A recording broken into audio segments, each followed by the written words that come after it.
Hello everyone, आज हम लोग पढ़ने वाले हैं एक नया चैप्टर जिसका नाम है cell cycle and cell division. अगर अभी तक भी आप लोगों ने चैनल को फॉलो नहीं किया है तो प्लीज़ चैनल को फॉलो कीजिए और अपने दोस्तों के साथ ज़रूर शेयर कीजिए। सेल साइकिल स्टार्ट करने से पहले हम ये जान लें कि आखिर सेल डिवाइड क्यों करती है। जब सेल कंटिन्यूसली मेटाबॉलिकली एक्टिव होती है तो उसका न्यूक्लियोसाइटोप्लाज्मिक रेशियो बढ़ने लग जाता है।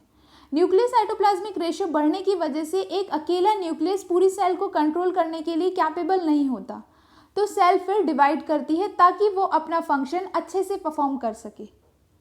सेल साइकिल में कुछ फेजेस होते हैं जैसे कि इंटरफेज एंड एम फेज। आप देखिएगा कि figure number 10.1 page number 163 NCERT में देख सकते हैं कि एम फेज और इंटरफेज दिया हुआ है। टिपिकल यूकैरियोटिक सेल को सेल डिवाइड होने में 24 आवर लगते हैं, लेकिन ईस्ट की सेल को सिर्फ 90 मिनट लगता है। जो इंटरफेस होता है उसमें more than 95% of cell division cell cycle का जो टाइम होता है वो यूज़ होता है। इसका मतलब कि एक्चुअल डिवीजन में लेस देन 5% ऑफ टाइम ही लगता है। अगर हम देखें इंटरफेस के सब फेजेस को तो उसमें आता है G1 phase, S phase, G2 phase और M फेज के कुछ सब फेजेस हैं जैसे कि prophase, metaphase, anaphase, telophase and finally होता है साइटोकाइनेसिस। जब सेल डिवाइड करने का स्टार्ट कर लेती है तो वो आती है सबसे पहले G1 फेज में। G1 फेज के बाद आता है S फेज, S फेज के बाद आता है G2 फेज। G2 फेज तक G1 से लेकर G2 फेज तक सेल प्रिपेयर हो जाती है डिवीजन के लिए। फिर वो एंटर करती है M फेज में। M फेज में सबसे पहले न्यूक्लियर मटेरियल कंडेंस्ड होने लग जाता है, फिर क्रोमोसोम सेपरेट होते हैं। क्रोमोसोम सेपरेट होने की प्रोसेस को हम कहते हैं कैरियोकाइनेसिस। उसके बाद साइटोप्लाज्म में भी दोनों डॉटर सेल में डिस्ट्रीब्यूट होने लग जाता है और इस प्रोसेस को हम कहते हैं साइटोकाइनेसिस। इस तरह सेल साइकिल कंप्लीट होती है। Phases of cell cycle.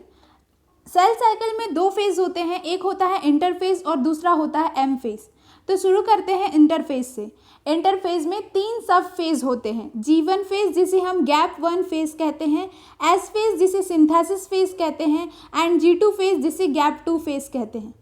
G1 phase mitosis और इनिशिएशन ऑफ डीएनए रेप्लिकेशन के बीच में आता है। एनसीईआरटी पेज नंबर 163 में अगर आप फिगर 10.1 को देखेंगे तो इस बात को क्लियरली समझ पाएंगे कि मैं क्यों ऐसा कह रही हूँ कि G1 फेज माइटोसिस और इनिशिएशन ऑफ डीएनए रेप्लिकेशन के बीच आता है। क्योंकि S फेज में डीएनए का रेप्लिकेशन होता है तो हम ये बात कह सकते हैं। G1 फेज के वक्त सेल मेटाबॉलिकली एक्टिव रहती है और कंटिन्यूसली अपने साइज में ग्रो करती है, बट यहाँ पर कोई भी डीएनए का रेप्लिकेशन नहीं होता। Next phase is S phase. S phase मतलब सिंथेसिस फेज, जहाँ पर डीएनए का रेप्लिकेशन होता है, मतलब अमाउंट ऑफ डीएनए यहाँ पर सेल के अंदर जो डबल हो जाता है। जैसे कि हम लोग जानते हैं कि इंटरफेज के वक्त जो न्यूक्लियर मटेरियल होता है वो स्कैटर्ड होता है in the form of chromatin और एम फेज के वक्त ये कंडेंस्ड हो जाता है क्रोमोसोम के फॉर्म में और फिर ये सेपरेट होता है। लेकिन यहाँ पर एनसीईआरटी में जो एक लाइन लिखी हुई है कि amount of DNA double but the number of chromosome remain same, इस लाइन को समझने के लिए आप अज्यूम कीजिए कि क्रोमोसोम है। क्रोमोसोम कैसे बनता है? क्रोमेटिन से। एक क्रोमोसोम के अंदर दो क्रोमेटिड्स देखने को मिलती है और बीच में अटैच होता है सेंट्रोमियर।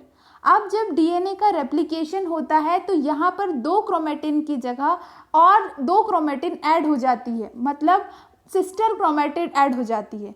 यही सिस्टर क्रोमेटिड उसी बीच वाले सेंट्रोमियर से अटैच रहती है। इसीलिए हम कहते हैं कि डीएनए का अमाउंट डबल हो गया है लेकिन नंबर ऑफ क्रोमोसोम सेम है। Number of chromosome is equals to number of centromere. Centromere से अटैच होता है, इसीलिए कभी कंफ्यूज नहीं होना। नेक्स्ट पार्ट आता है एस फेज में डीएनए रेप्लिकेशन के साथ साथ सेंट्रियोल भी डुप्लीकेट हो जाता है साइटोप्लाज्म में। डीएनए रेप्लिकेशन की प्रोसेस कहाँ चल रही है? न्यूक्लियस के अंदर, और साइटोप्लाज्म में सेंट्रियोल डुप्लीकेट होता है। इसके बाद आता है G2 फेज। G2 फेज में प्रोटीन सिंथेसिस होते हैं, वो प्रोटीन जो माइटोसिस के लिए रिक्वायर होते हैं, और G2 फेज में भी सेल ग्रोथ कंटिन्यू होती है। ऐसा देखा गया है कि कुछ सेल ऐसी होती है जो डिवाइड नहीं करती, जैसे कि हार्ट सेल। ये सेल जब ज़रूरत पड़ती है तब सेल डिवीजन में एंटर करती है।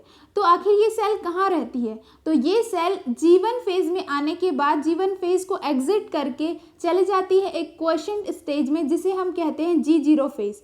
G0 फेज में सेल मेटाबॉलिकली एक्टिव रहती है, बट ये तब तक प्रोलिफरेट नहीं करती जब तक ज़रूरत ना हो उस ऑर्गेनिज्म को, उस सेल की।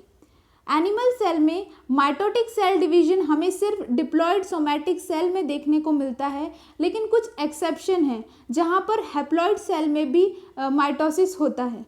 For example male honey bee, इसमें हैप्लॉयड सेल है और इसमें माइटोसिस होता है। प्लांट में माइटोसिस डिवीजन दोनों में देखने को मिलता है, चाहे वो हैप्लॉयड सेल हो या फिर डिप्लॉयड सेल हो।